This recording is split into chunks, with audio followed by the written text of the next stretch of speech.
আসসালামু আলাইকুম। সবাই কেমন আছেন? আশা করছি সবাই ভালো আছেন এবং অনেক অনেক খাচ্ছেন। আমার মতো যা পাচ্ছেন তাই খাচ্ছেন। তো আজকে আমি ট্রাই করব। আমি বাহির থেকে অর্থাৎ দোকান থেকে একটা খিচুড়ি নিয়ে আসলাম। এটা দোকানের খিচুড়ি আর হলো আমাদের বাসার তৈরি খিচুড়ি। কোনটা বেস্ট আপনাদেরকে খেয়ে আমি জানাবো। তো আমি প্রথমে নিয়ে নিলাম দোকানের খিচুড়ি। এটা হলো ফ্যাপসা খিচুড়ি, 60 টাকা করে। তো দেখি কেমন হয়। এটা হলো আমাদের এলাকার দোকান থেকে নেওয়া।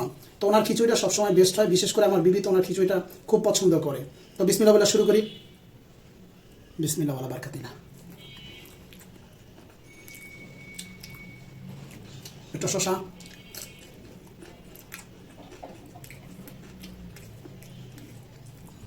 আর একটা বাইট দিই।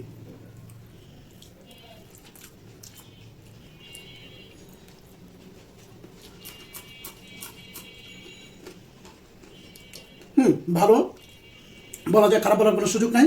আল্লাহর নিয়ামত খাইতেছি, সুতরাং ভালো বলতেই হবে, খারাপ বলার কোনো ওয়ে নেই। তো এরপর নিয়ে নিব আমাদের বাসার খিচুড়িটা। এই হলো আমাদের বাসার খিচুড়ি। তো খিচুড়ির সাথে নিয়ে নিছি চিকেন কষা বড় বড়র মতো, ডিম ভাজা, আলু ভর্তা, ধনিয়া পাতার ভর্তা, পেঁয়াজ মরিচের ভর্তা। তো আসেন দেখি, ট্রাই করে দেখি। বিসমিল্লাহ বলে শুরু করি। বিসমিল্লাহ ওয়ালা বারাকাতিল্লাহ।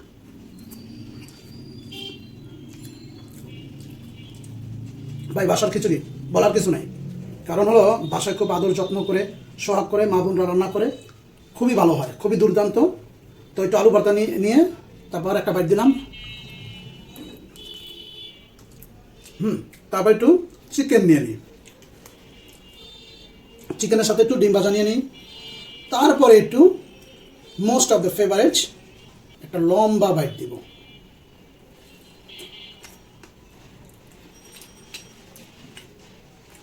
দুর্দান্ত খিচুড়ি, বাসার রান্না, ঘরোয়া রান্না, এটা তো আপনারা নিজেরা জানেন। আলহামদুলিল্লাহ সবচেয়ে বেস্ট হয় বাসারটা, এবং দোকানেরটা খেতেও খুব ভালো লাগছে। ভিডিওটি আর লম্বা করবো না, সাথে থাকার জন্য ধন্যবাদ। আল্লাহ হাফেজ, আসসালামু আলাইকুম।